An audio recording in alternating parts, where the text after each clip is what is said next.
Movie शुरू होती है तो हमें बताया जाता है कि एक वक्त था जब ज़मीन पर लाइफ एग्जिस्ट नहीं करती थी। फिर एक दिन ज़मीन पर एक एलियन शिप आती है।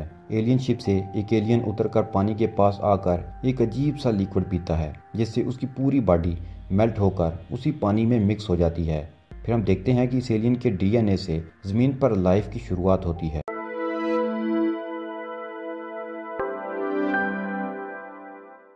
उसके बाद हम देखते हैं कि इस वाक़या के हुए लाखों साल गुजर चुके हैं। कुछ साइंटिस्ट पहाड़ों पर रिसर्च कर रहे थे।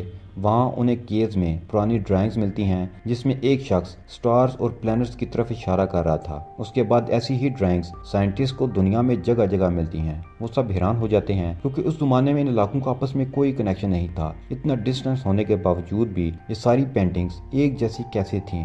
फिर साइंटिस्ट इस नतीजे पर पहुंचते हैं कि इन पेंटिंग में नज़र आने वाले बड़े बड़े इंसान शायद वही हैं जिन्होंने ज़मीन पर इंसानों को बनाया है। ये सारी ड्राइंग्स इंसानों के लिए एक तरह का इनविटेशन है कि वो अपनी लाइफ के स्टार्ट के बारे में जान सकें।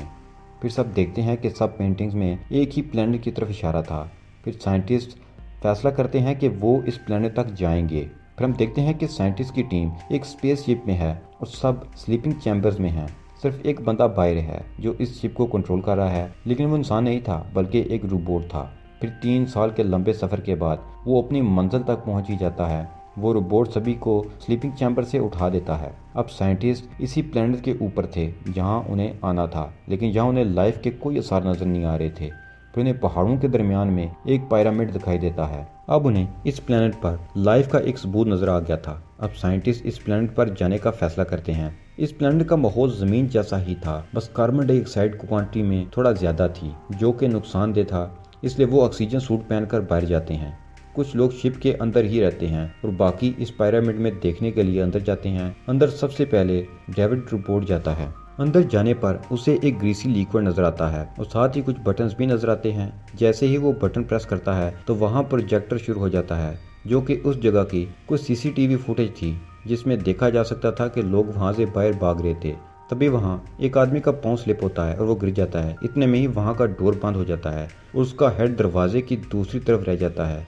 जैसे ही प्रोजेक्टर बंद होता है तो वो उस जगह जाते हैं जहाँ वो बंदा वीडियो में गिरा दिखाई देता है। वहाँ जाने पर सच में उन्हें एक डेड बॉडी नजर आती है। वो इसकी स्कैनिंग करते हैं तो उन्हें पता चलता है कि ये कई हजार साल पुरानी बॉडी है। डेविड रोबोट दीवारों पर लिखी तमाम तहरीरें पढ़कर समझ जाता है। उसे जो ग्रीसी लिक्विड मिला था उससे वो सारे पासवर्ड भी जान लेता है। डेविड इन कोड्स की मदद से पिरामिड का डोर ओपन करता है, जहाँ दूसरी तरफ उन्हें इस डेड बॉडी का सर भी मिल जाता है। वो देखते हैं कि वहाँ बहुत बड़े बड़े स्टैचूज रखे हुए थे जो शायद एलियंस ही हो सकते थे और वहाँ बहुत सारे पार्ट्स थे। इन पार्ट्स में वैसा ही लिक्विड था जो मूवी के शुरू में इस एलियन ने पिया था। जैसे ही वो लोग अंदर जाते हैं तो वहाँ का एनवायरनमेंट चेंज होने लगता है। फिर दीवारों पर बनी पेंटिंग्स भी चेंज हो रही थीं और इन पार्ट्स से ब्लैक लिक्विड निकलकर बाहर आ रहा था। फिर साइंटिस्ट को स्पेसशिप से कॉल आती है कि यहाँ एक बहुत बड़ा तूफान आने वाला है और 15 मिनट में हम स्पेसशिप का डोर बंद कर देंगे, इसलिए आप लोग फौरन वापस आ जाओ। डॉक्टर चार्ली इन पार्ट्स में से एक पार्ट उठाकर अपने साथ ले आते हैं। डॉक्टर शाह इस एलियन का कटा हुआ सर अपने बैग में लेकर शिप में चली जाती है। सिर्फ डॉक्टर शाह इस एलियन हेड पर रिसर्च स्टार्ट कर देती है। फिर वो उसके हेड को ऐसे सेल देती है जिससे उसका हेड एक्टिवेट हो जाए। ऐसा करने से वो सर वाकया ही में एक्टिवेट हो जाता है। वो सर तेजी से एक्टिवेट हो रहा था, वो इस पर कंट्रोल नहीं रख पाती और वो हेड बस्ट हो जाता है। जब साइंटिस्ट इसका डीएनए चेक करते हैं तो वो बहुत ज़्यादा शॉक्ड हो जाते हैं क्योंकि उसका डीएनए बिल्कुल इंसानी डीएनए से मैच कर रहा था, जिसे देखकर डॉक्टर को यकीन हो जाता है कि हमारे बनाने वाले यही लोग थे। डॉक्टर चार्ली जब इस पॉट को खोलते हैं तो उसमें से 3 ट्यूब निकलती हैं जिनके अंदर डीएनए थे। डेविड चार्ली को बिल्कुल पसंद नहीं करता था, तो वो डीएनए इसमें से निकालकर इसकी ड्रिंक में मिलाकर उसे पिला देता है।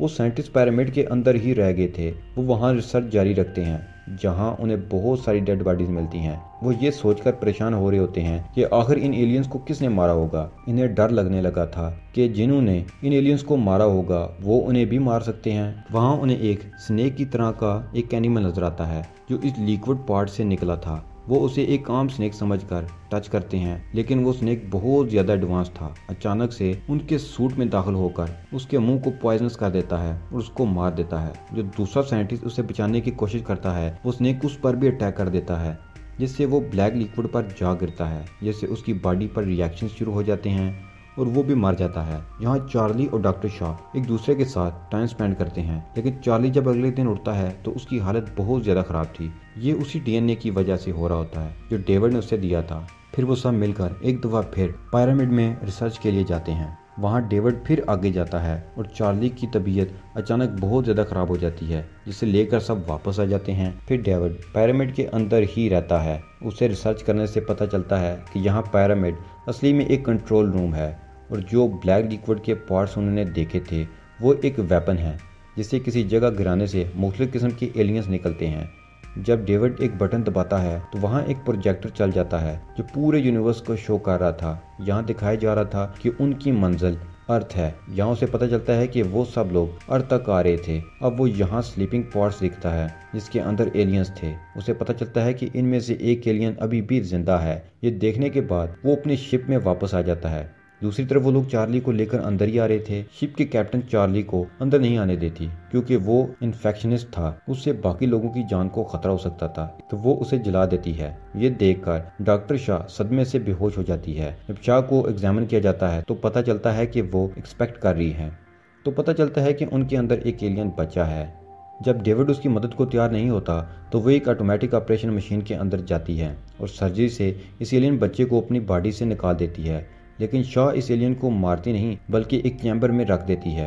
फिर हम शिप में एक बहुत ही बूढ़े शख्स को देखते हैं जिसने इस प्रोजेक्ट पर इन्वेस्ट किया था क्योंकि वो और जीना चाहता था। उसे बताया गया था कि अगर हमें पता चल जाए इन लोगों के बारे में जिन्होंने हमें बनाया तो वो लोग हमारी जिंदगी बढ़ा भी सकते हैं और हमें जवान भी कर सकते हैं। इसलिए अब वो आदमी एलियन से मिलने की बात कर रहा था तो सब उसे मना करते हैं और डेविड बताता है कि उसे एलियंस का प्लान पता चल गया है जिसमें वो ज़मीन पर जाकर उसे तबाह करना चाहते थे। लेकिन वो आदमी उनकी एक नहीं सुनता और पिरामिड में जाने की जिद करता है, जिस पर वो लोग उसे पिरामिड में ले जाते हैं। वो स्लीपिंग पॉड से उस वाहिद जिंदा एलियन को जगाते हैं। वो जाग जाता है और उनके सामने खड़ा हो जाता है। बूढ़ा आदमी उसे कहता है कि डेविड, तुम इससे मेरी ज़िंदगी बढ़ाने और मुझे जवान करने की बात करो। इस एलियन को पता नहीं क्या होता है और वो डेविड पर अटैक करके उसका सर उतार फेंकता है और बूढ़े आदमी को भी मार देता है। फिर वो एलियन अपनी शिप को स्टार्ट करता है और अपनी डेस्टिनेशन अर्थ रखता है। यहाँ शाह किसी तरह से इस पिरामिड नजर आने वाली एलियन शिप से बाहर आती है और अपने शिप क्रू को कहती है कि हमें इस एलियन शिप को किसी तरह से भी रोकना है। लेकिन यहाँ इस शिप को डिस्ट्रॉय करने के लिए उनके पास कोई वेपन नहीं था, इसलिए वो लोग फैसला करते हैं कि वो लोग अपनी शिप से इस शिप का एक्सीडेंट कर देंगे। वो ऐसा ही करते हैं और अपनी शिप को इस एलियन शिप से टकरा देते हैं जिससे वो बहुत बड़ा ब्लास्ट हो जाता है। यहाँ शिप के सब मेंबर्स मर जाते हैं लेकिन वो एलियन बच जाता है और नीचे बच जाने वाले डॉक्टर शाह पर अटैक कर देता है। तो वो अपनी शिप के बचे हुए इस हिस्से की तरफ जाती है जहां उसने इस एलियन को रखा हुआ था। वहां वो इस एलियन को इस चैम्बर की तरफ ले जाती है और कैद एलियन को खोल देती है जिससे वो दूसरे एलियन पर अटैक करता है और उसे मार देता है। यहाँ पर शाह अकेली रह गई थी। तभी उसे डेविड की आवाज़ आती है। वो उसे कहता है कि अगर तुम मेरी हेल्प करो तो मैं तुम्हारे घर जाने में हेल्प करूँगा। यहाँ शाह उसकी बात मान जाती है और कहती है कि मैं तुम्हारी हेल्प करूँगी, लेकिन मुझे अर्थ पर नहीं जाना बल्कि इस प्लेनेट पर जाना है जहाँ ये सब एलियन रहते हैं, क्योंकि ये वाला प्लेनेट तो वो एज इंस्ट्रक्टिव मिशन यूज़ किया करते थे।